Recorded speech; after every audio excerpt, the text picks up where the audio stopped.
inside front wheel as he goes into corners. It's just tipping against the ground. That's Ivan Dutton, number 4, in that lovely 3-litre Alvis, battling away with Rowan Atkinson in the number 7 Mk1 Jaguar. But coming through is Grant Williams. Grant Williams in number 21, making up places all the way. It's Grant Williams now who sets fastest lap in his charge to come back up after a quick pit stop, which we think was to shut a bonnet which had come open.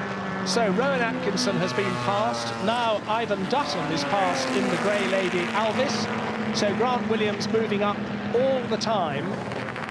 He's on lap 4 of 12. He's got a very tall order to be able to catch up Andy Wallace, who's in the lead. Oh, and he's getting so sideways. This is the way that Grant Williams loves to race. Absolutely on the limit, takes 2 bites at the braking area for the chicane, comes out of the chicane, more opposite lock, just about to swallow up Ed Glaister in the little 100E Ford Anglia as they come over the start-finish line. And as he does so, he passes Ed Glaister and goes into 6th place. Grant Williams, having made, then it's Woodley in the A105, then it's the little Austin A40, or it was, because already Ivor Miller has had to give best to Grant Williams, and that Austin A105 in front of him is the car that is in 4th place, and he surely will have to yield any minute to Grant Williams. Grant Williams trying one side, then the other there side by side, because he's trying to pass the Alfa Romeo as well.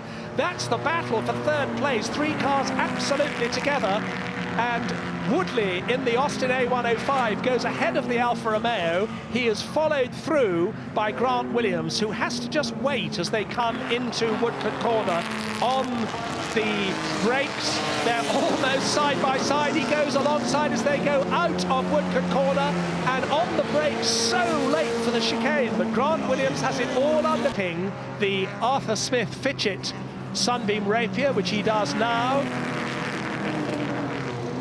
And he can now see ahead of him Andy Wallace's Jaguar, and that's a tremendous motivation. If you're catching up and you can see in front of you, just up the road, the car that you want to catch, that makes you drive all the faster. Grant Williams, and was that the Jaguar pulling off? It was. Andy Wallace has pulled off. Andy Wallace has a problem and has stopped, got his prey. He's hunting down the little A35. Surely this is going to be doable. Grant Williams, having made a pit stop to shut a loose bonnet, has had to climb back all the way up through the field. This remarkable Ray Davis A35, which started at the back, came past Andy Wallace's Jaguar. Well, here he is. He's going to do it surely anyway. This is the last lap, and it's Austin A35 versus Jaguar. Grant Williams is just waiting for the moment to go by. They're coming now down into 11th corner. Well, it's not easy because Ray Davis is so quick, but now Grant Williams noses alongside. If he can get more speed out of 11th corner, he's going to do it. Well, he hasn't done it yet.